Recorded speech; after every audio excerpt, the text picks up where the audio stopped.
Welcome back, beautiful people, to the Real Collective podcast. My name is Kyle Miller. As you see, Sean is not here this week.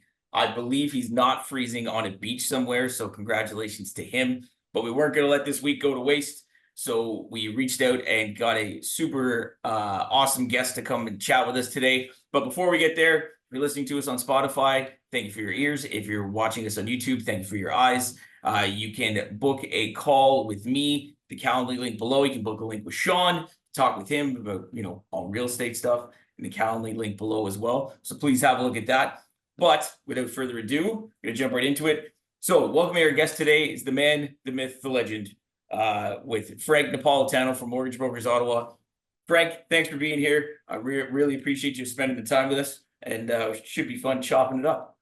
It's a pleasure. Looking forward to it. Lots to discuss this year. It's going to be quite the year, 2025, in both the real estate and the mortgage market. So, and Canadians, I mean, how many Canadians have their mortgage coming up? We're hitting the 5-year anniversary of the pandemic. So right up until March or April, anybody that took a mortgage out 5 years ago was in the 2.79, 3.09, somewhere in there. But then once April and May hit, then the pandemic hit and the interest rates plummeted. All of a sudden, anybody that bought a house in May, June, July are probably in the 1.79, 1.89% mortgage. So I had someone talk for them. Someone talked to me this week looking to save the last year of their rate at 1.44. Yeah. So unheard that of. was wild. Unheard of, right? So I mean, free money for the last 5 years. And anybody who bought a house 5 years ago probably has seen their value appreciate by 40 to 50% in their home. So not only did they benefit from a low mortgage rate of 1.5% to 2%, but also saw their house value go up by 30, 40, 50%, depending on where they live. So pretty good for anybody that bought a house 5 years ago. Now, what do you see in your business? People sometimes think that you don't actually do mortgages. Like you're the face of our company and you're on the radio and you're in the spot, but that you don't actually do them. But you do. People don't realize that you do mortgages still day in and day out. So what do you see I enjoy in your it. business? As much as running a company is a lot of work, the part that I love the most and the part that got me to where I am is the fact that I interact with customers. I still have my client base that I've had for being in this business for just on the mortgage side for 30 years and in banking for over 40 years. So for me, I still interact with clients apart from doing the radio show and on TV every couple of weeks. So face for radio, but they asked me to be on TV still. But I do. And you know what? I mean, it's interesting to see how, we talked about earlier about the clients that, have had a house for over 5 years and the mortgage is coming up for renewal. And even if we're seeing it now, right? I mean, they're coming off of 289, 299, and you have the discussion with them on their renewal and it's 4.25, 4.5. It's a little bit of a sticker shock for them, but I always try to lead with the good news too. But your house 5 years ago, I'm looking at your application. We said your house was worth 450. What do you think it's worth now? And usually the answer I get is 700, 750. I said, well, I think if we had this chat 5 years ago, you would have easily signed up for a $250,000 increase in the value of your home and have to sacrifice maybe with the interest rate going up by 1.5% on your mortgage. It's a good trade-off. Now, if your monthly cash flow is tight, then we have a solution for that. You've got equity in your property. We have a solution for that where we can increase the amortization. And just because you might have 15 years left and now you have to go to 20 or 22 years to match the payment you're at right now, you still have to consider the fact that you have an extra $250,000 in equity. So look at the good news instead of focusing on the bad stuff. Yeah, I think that it's come across in all the podcasts we've done. I can't remember how many episodes we're in now, 50 to 60, I think, but it's well, Sean and I anyways, the compromise is the name of the game.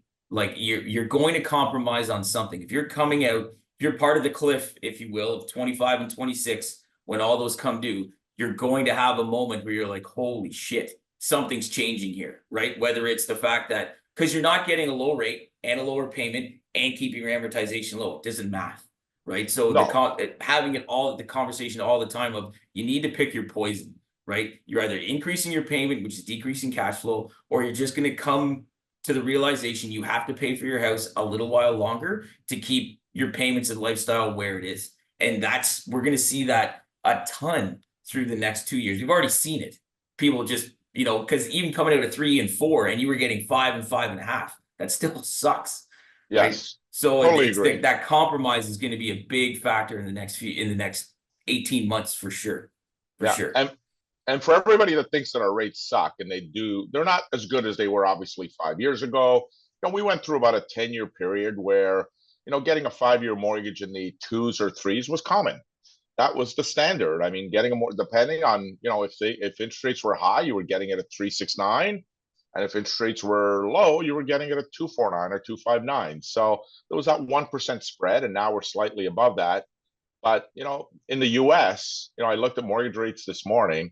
A 30-year mortgage is at 7.05 right now. And if you took a 15-year mortgage, you're at 6.55%. So our rates are tremendously better than they are in the US. Now they have longer term mortgages, but nonetheless, our mortgages in Canada are portable.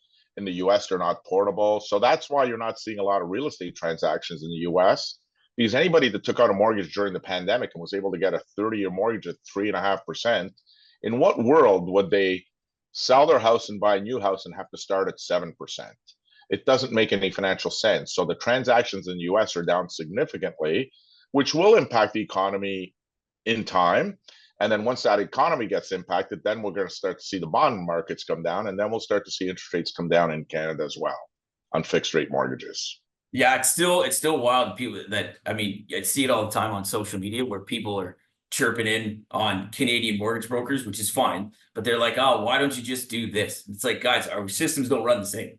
Like the terms we have are not what they have. And I think the funniest part is when you see people who are like, my dad gave me the best advice. They told me to take a 30-year mortgage and pay it twice a month. I'm like, that's, again, I got to put my hat on. I'm like, that's an American thing. We just call it accelerated biweekly, and it's like the given to a degree. So it's funny how different yet the same everything is, but how they impact each other. It's going to be nuts. Now, people don't know either, and I've always loved this part, and I should probably dive into it more myself. But you get to hang out and work with a lot of the government side of our industry and the regulations. You're on Parliament Hill working with MPC, and what are you seeing? What are you seeing on that front?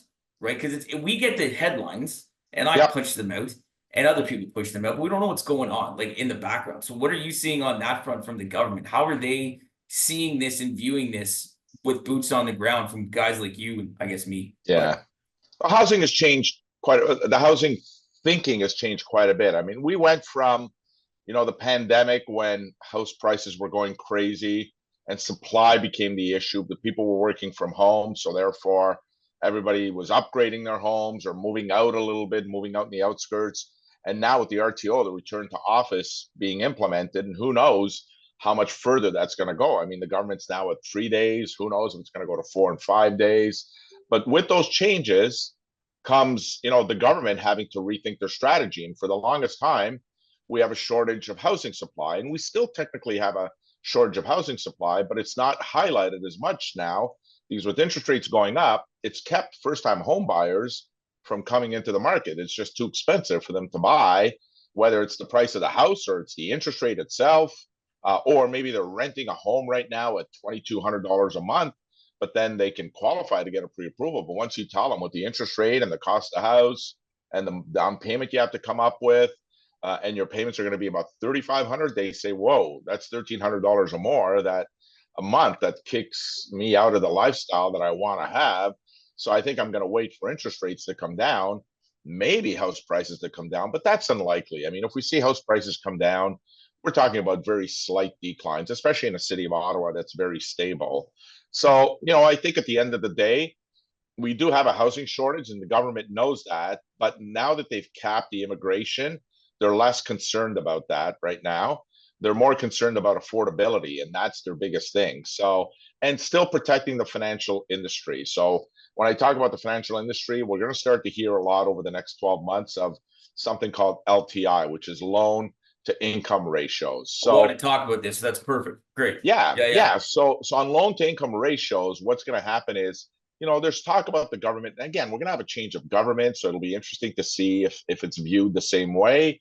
But the way we were trending is we were going to go, OSFI was going to implement this loan to income, which basically would probably do away with the stress test and basically give the banks the authority to be able to approve mortgages at 4.5 times one's income. So if it's two people or three people buying, if combined income is 100,000, you can get a mortgage for 450,000. That's the LTI.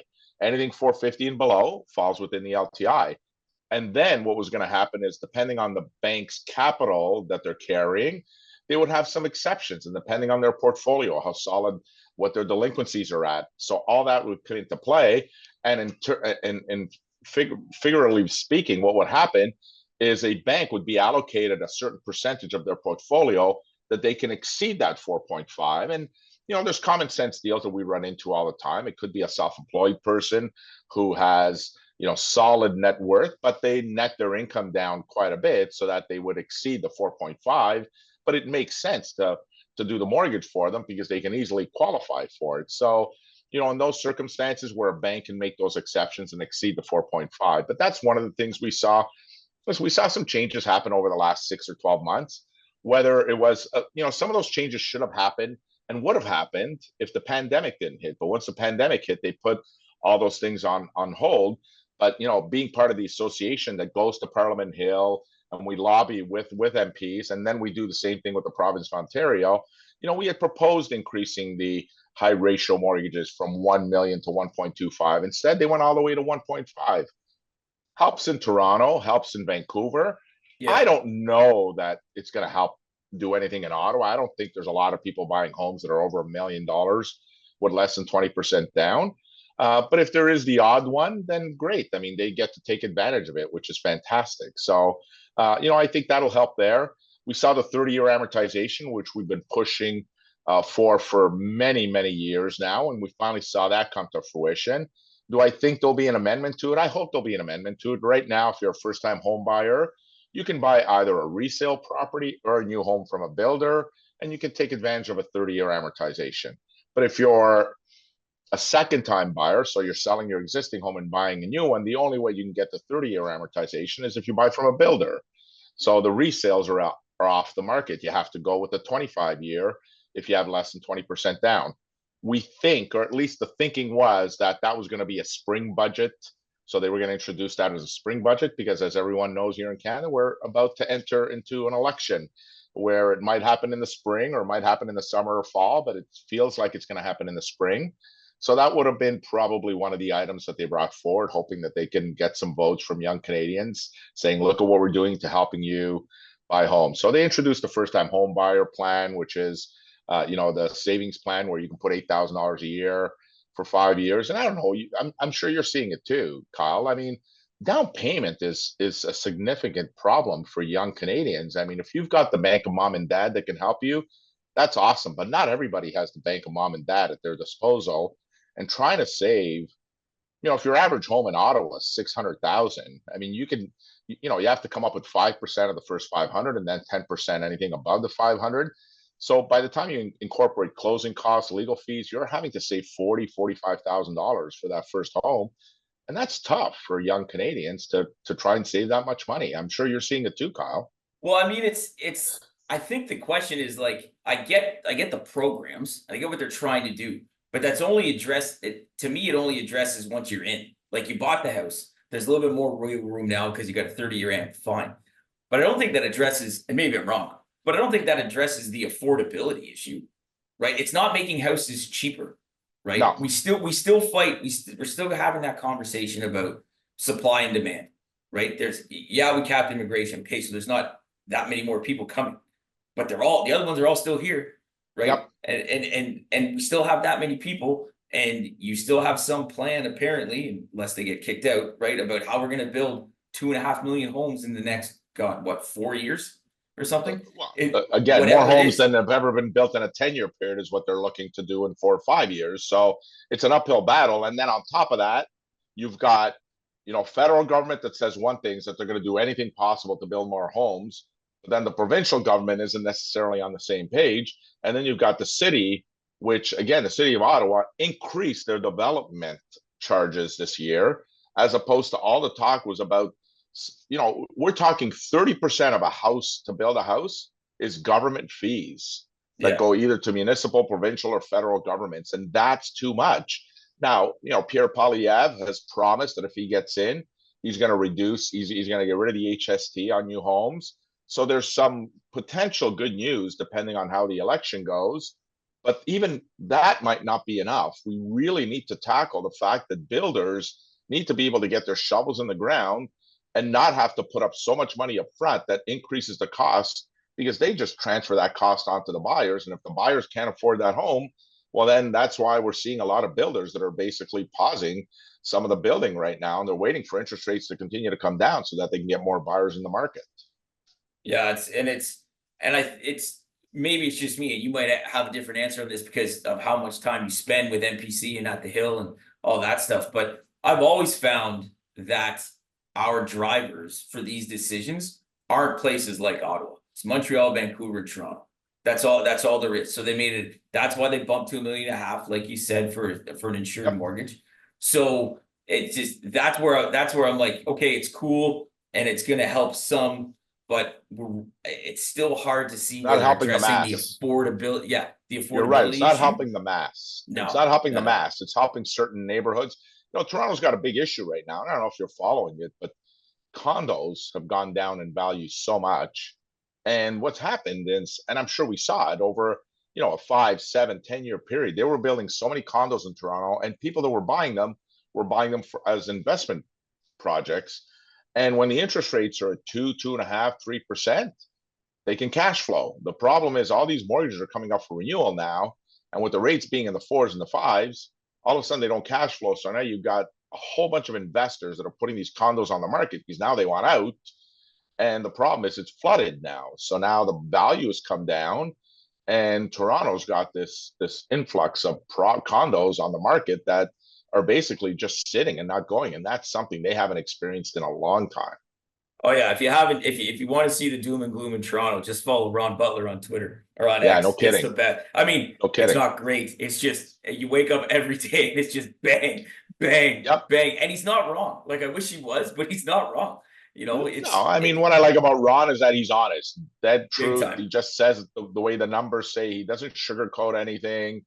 But He's been and around. it's not a He's bad. seen it. No, yeah, he's seen it. He's been around long enough to experience what's happening there, and he's getting clients that are calling him and voicing their displeasure over the fact that they can't believe their condo's not selling, and they're in the whole $700-800 a month, and they really can't afford to carry it that much longer. So it's disappointing. We don't have that issue here in Ottawa. I think in Ottawa, our market's always been considerably stable. We see our increases of property values 3 to 5% a year. We don't have the big flows. Take away the pandemic. The pandemic was cross country, even across the world, where we saw real estate prices go up. But once you dig deep down inside and look at what the average house in Ottawa is, the value's been fairly there and consistent throughout from one year to another. So I think at least people in Ottawa don't have to worry about the big swings, especially downwards. And there's lots of news. I mean, 2025 is going to be a fascinating year. There's so much on the go right now that even economists are struggling to predict, as much as most of them are saying, expect Bank of Canada to drop prime by 1 to 1.5%.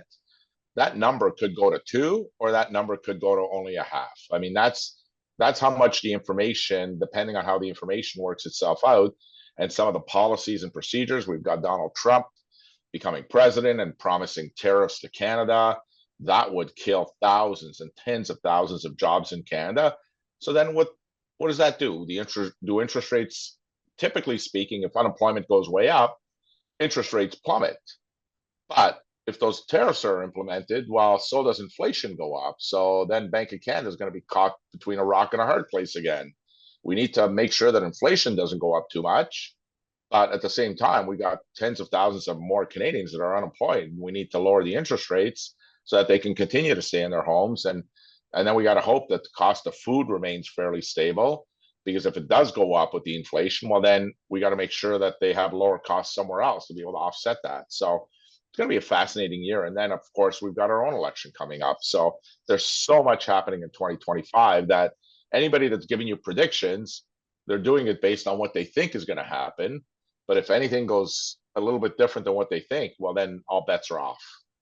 Yeah, that's a good segue. We're going to take a break for a sec. It's a good segue though, because this is where we can get into some interesting stuff about what you can do to, what your opinion is anyways, and how to shelter yourself a little bit to ride that wave. So it's good. So we're going to take a break, back on the other side. See you guys in a minute. This episode of the Real Collective podcast is brought to you by Real Collective Marketing, the marketing agency that specializes in the unique needs and budgets of small to medium-sized businesses. We provide turnkey marketing solutions that get results. We become an extension of your team and act as your virtual marketing department, designing and implementing cost-effective strategies that will help grow your business. You can find out more today at www.realcollectivemarketing.ca. All right, guys, thanks for coming back. Keep it on chatting here with Frank Napolitano, who's our owner and head agent here at Mortgage Brokers Ottawa. Lots of time in the banking world, in the finance world here in Ottawa, and some really good conversation and stuff that's going on. But as we left for that quick break, one thing you had said was, there's so many things changing, so many things happening, and so many unknowns that the economists don't even know. Like, everybody's predicting, but they battle. I just heard someone from RBC Economists the other day. He was saying that he figures they're going to bring the overnight rate down to 2%, which probably means that ours as retail would end up being what, 3.5, about 4. 3.45, right? So pre-pandemic, it was 3.95. So realistically, if we look back to 5 years today, prime rate was at 3.95. We had gone through a couple of increases over the previous 6 months to get it to 3.95. And the thinking was that in 2020, had the pandemic not happened, prime would have probably gone up another 0.25%. That was where everything was trending at that time. Then the pandemic hits, and obviously we go in the opposite direction, and we come way down, and all the way down where, basically the Bank of Canada was at a 0.25 point, so next to nothing, and everything changed, and everything stayed great, and it caused what we saw, which was the real estate market going absolutely bonkers for 2 years. Anybody that bought a property in that 2-year period, right up until the end, has done very well with the equity in their home. Do they feel that they overpaid? Yeah. Do we think the real estate market? You and I, Kyle, had many discussions during that time where this is crazy. People are buying homes without home inspections. We're having to give them pre-approvals for $100,000 over list price and crossing our fingers that the financing is going to come through, or the lender is going to accept the value of the home. We knew, as good mortgage agents, we knew that the clients could qualify for that amount of mortgage. That amount of mortgage is only as good as if the lender acknowledges the property value. If they don't acknowledge the property value, well, then they got to come up with a bigger down payment, and not everybody had availability of bigger down payments.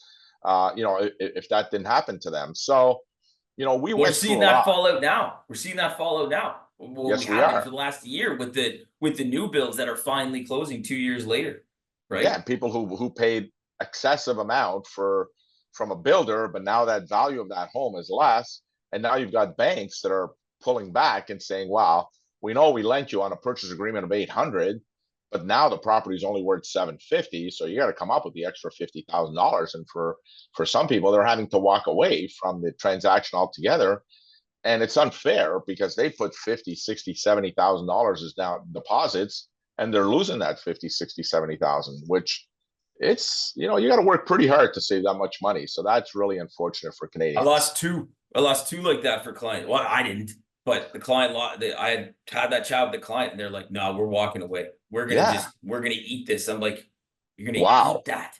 Yeah. I'm like, "Okay." And there's nothing we can do about it. Wow. It is what it is, and that's the disappointing part. And but that's why we're seeing builders go through what they're going through now. They're very methodically building properties and doing them so that they understand what their costs are going to be, and they're pricing them properly so that they don't, because the builders don't want that either. The last thing the builders want is to have to resell them at a lower price. Yes, they got their deposits, but that's not what they want either. Builders aren't built that way. They're not, they're building that home specifically for that client, and expecting that client to move in, and expecting for that client to get proper market value for the home, and for the property to be worth. So builders are being methodically much more responsible in that they're selling a home that they can have up in 8 months, so that the price fluctuation won't be so dramatic. It wouldn't come down one way or another unless certain market conditions dictated it. So with all that uncertainty, are you seeing a lot of people go variable, or has it spooked them the other way where they're like, we want fixed and no questions asked? Yeah, it's an interesting conversation because if you ask me what the smart move is, the smart move is likely to go with an adjustable variable, despite the fact that you might be paying a little bit more now.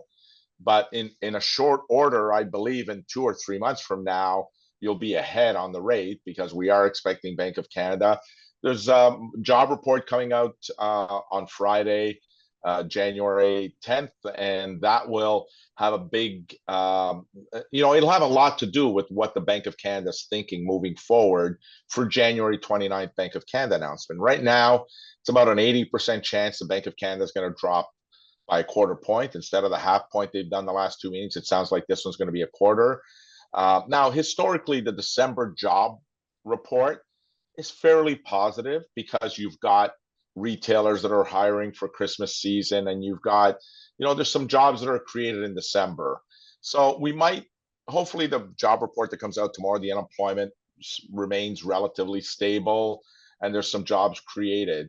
The one we have to look at, I think, more carefully is the one that's going to come out next month, because the one next month now will incorporate some of the layoffs that happened after the Christmas season. And then you've got companies that have hung on to the end of the year. And then, we're starting to see some companies already shutting their doors. I read some articles where a few restaurants have shut their doors over the last week here in Ottawa. So, that comes with job losses. And you're seeing the big corporations use AI and using other factors to eliminate some jobs. So, the concern is that we're going to see the unemployment rate continue to go up throughout the year. And if that were the case, then it might force Bank of Canada's hand to maybe do another jumbo cut in March, on March 12th, if that labor report comes in weak in February, which is usually February and March are the weak labor reports for the year. So yeah, I think March is the one I'm keeping my eye on the most. I'm a variable holder, I'm an adjustable holder, so I'm happy to see this go down. I think the March one's going to be interesting because, there's always that 2 to 3 month lag, really 3 month lag of all the info, right? Yep. So December feels good because everybody was ramping up, like you said, Correct. by hiring in October, and then they were full pin in December, and then January hits and that trickle starts to happen. And then by March, we see what really happened. And I think too, if those numbers are down, for January of the economic activity in December. Like, we didn't buy as much this year for Christmas. That's just that snowball effect is gonna happen. And I totally agree. Yeah, totally agree. The retail sales report is going to be another big one, where it's not historically big throughout the year, but it's way more impactful in January and February, because it's really a sign of how Canadians are feeling and what they're doing with their money. And then we're going to start to see restaurants historically get hit outside of Valentine's Day weekend. January and February are the weakest 2 months for restaurants. And obviously there's a lot of jobs that come from restaurants, not to mention the economy really rolls based on what happens with restaurants. We live in a beautiful city of Ottawa where January and February aren't necessarily the best months for tourists to come. So, you see hotels take a little bit of a hit during that 2 month period outside of Winterlude. Hopefully the canal opens, and then, hopefully that'll spur the economy on. Certainly the Junior Hockey Championship helped the economy in Ottawa and hotels, but January, February, a little bit more tougher. Yeah. Many Canadians didn't like the outcome of that tournament, but still great for the city. Great for the city. Yeah, so for sure. Yeah, it's going to be an interesting 3 months to see how that flows. For sure. Yeah, the adjustable though is the way to go, I think. Still, I mean, and again, there's a difference between adjustable and variable. Most banks offer a variable rate mortgage, and that's the term you hear the most. And even us, Kyle, I mean, we always use the word variable, but we've changed our lingo over the last couple of months, because the adjustable, I think, is the way to go if you're looking for cash flow relief on a monthly basis, because the adjustable, what it does, adjusts your payments every time prime rate comes down. Your mortgage payment comes down with it. Where on a variable, the interest rate comes down, your payment remains the same. So in a downward trend, you're paying off your mortgage a little quicker. And if you're comfortable with the payment, you can do that, whether it's adjustable or variable. You can let the bank know, hey, I want to leave my payment the way it is, regardless of what happens, when rates come down. And, where we're going to see people are hurting is a lot of people aren't don't follow their finances as closely as they should. And anyone that's been in a variable rate mortgage over the last 5 years, I think the thing that's not talked about very much right now is the fact that they're going to get renewal agreements. Anybody that had a mortgage with Royal Bank or TD or CIBC ABC. or Bank of Montreal who have variable rate mortgage, what if your payment didn't change because the bank left your payment the way it was while the interest rates were going up in 22 and 23, you're going to see that you may have started with the 25-year amortization. And now when you get your renewal agreement, you're all the way up to 35, 40, 45-year amortization. And that's going to be a big shock for a lot of Canadians because they just, again, they don't follow it. It's not their expertise. So they just assume that the bank is looking after them, where in theory, what's going to happen is they're going to be extremely disappointed to know that they have another 15 or 20 years worth of mortgage payments. And not to mention the fact that now that the mortgage is coming up for renewal, they may scale back that amortization. And because the interest rates have gone up, your payment's going to go up tremendously. And that's where a mortgage broker comes in more than a bank. A mortgage broker will be able to give you that advice. Most banks give you advice based on what's in it for them, what's best for them in many cases. There's the exception to the rule, no question. On the broker side and on the bank side, there's the exception to the rule that, you get somebody at the bank that actually is going to give you proper advice as to what's in your best interest. But in many cases, from our experience, they'll give you advice based on what makes them the most money. So, I think it's worthwhile to get that. If you're with a bank and you're trusting your bank, nothing wrong with reaching out to a mortgage broker, getting that second opinion on how you should structure your mortgage to make sure that you're going to be comfortable for years to come and you don't have to sell your home, or you're not in a position where you're financially stressed and not sleeping at nighttime because you got wrong advice from someone. Well, I think, and I've said it 1,000 times, Sean and I talk about it all the time, but it's actually looking at the number, right? Like we are so tied to thinking that the interest rate will be our saving grace, right? A 4.49 is going to be so much better than a 4.59. And it's like, in your case, that's $26, yeah. Right? So we can't do this. It's not enough. So it's what else is involved in that to do it. And I think that's going to be a real big shift with people this time around, because it just has to, they don't have a choice. It has to be. We have to get more educated. We have to be putting up more education. We're always going to get priced down at the end of the day because that's how consumers are. I don't mean we are, just in general. But when we look at those numbers, it's going to make such a difference for people to understand how this works, because there's a whole other podcast on top of this, but just the fact that if fixed rates come down, the penalties that people are going to get are going to skyrocket. It's going to be, we're going to be buying cars for the banks when fixed rates drop. So as cool as it is, it may not be that cool for you. And that's you're absolutely right. You're absolutely right. But then, Kyle, we have clients that are just so nervous about going in a variable or adjustable rate mortgage that they're okay to take a fix. But then I always say to them, if you're going to take a fixed rate mortgage, I'm not sure your big bank is the best place to have a fixed rate mortgage, because the way they calculate penalties penalizes you and rewards them. Where if you do it with a non-bank lender, if you had to break that mortgage, at least the penalty will make sense. You'll understand how the penalty comes, how it's calculated, and how it makes sense to pay that penalty. Where with a bank, you scratch your head and you say, how is it possible that I'm going to break my mortgage and somehow my penalty is $24,000 when I'm looking at the math and what they're selling? If you have 3 years left on your mortgage and now the bank is selling a 3-year mortgage at 3.99 and you're at 4.39, they only got to make up 40 basis points on a $500,000 mortgage, which is $2,000 a year for 3 years, which is $6,000. Why is my penalty $24,000? Because that's what benefits them. That's why they sell you the long-term fixed mortgages, and that's why the penalty policy helps them become more profitable and hurts you in the long run.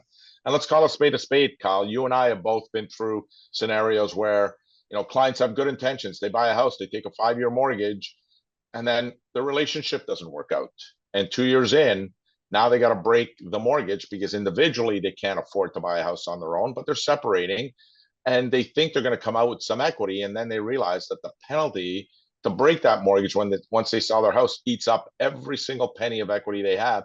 And in some cases, I've seen scenarios where they've got to put money in.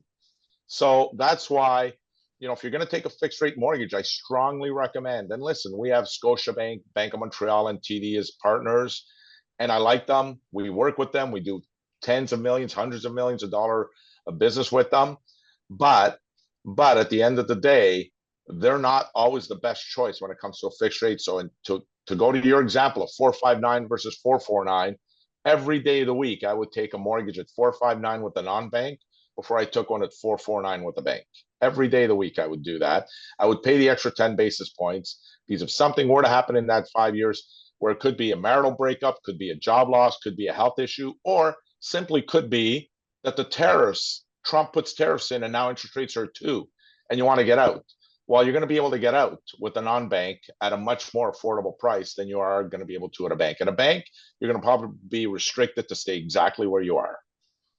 Penalties are always going to suck. It's just, where do they suck less? It's really bang on. Is what it comes down to. Where do they suck less? Yeah, and bang on. And if I'll probably wrap it up, but if you're not having that conversation with at least your single bank, definitely push your broker to have that conversation, because I don't get into a discussion without having those, just to know exactly what you're getting into. Yep. And it's going to be more prevalent than ever, because so many people have only ever seen the rates go this way, not go up and come down. So when you're riding that wave, it hurts a lot more, for sure. Correct. I would say get a second opinion. And if you're with a bank, get a second opinion from a mortgage broker. And please be loyal to your mortgage broker. If your mortgage broker comes up with a better solution for you, then don't go. You want to go back to your bank, you go back to your bank. But if the bank matches, I think you still need to reward the mortgage broker, because they're the ones that helped you get that great rate. And you should be penalizing the bank and saying, why wasn't I given this rate up front? Why did I have to go to a mortgage broker for you to sharpen your pencil? How much do you really value my business if you were willing to charge me more to begin with, unless I went to a mortgage broker to get a better solution? If that's the case, I'll come back to you. But now you got to, if my mortgage broker gave me a quarter point better than what you were offering me, well, now you need to give me a quarter point better than what the mortgage broker is offering me. Otherwise, I'm going to go back to my mortgage broker and I'm going to reward them. Because as mortgage brokers, we only get paid if we actually do the transaction. If we don't do the transaction, we don't make any money. And that's unfair to use a mortgage broker and then send them all the documents, then do all the work, and at the end, pull the plug on them. That's just unfair to do that to a mortgage broker. That doesn't happen. Come on. No, it doesn't happen. It happens. But you know what?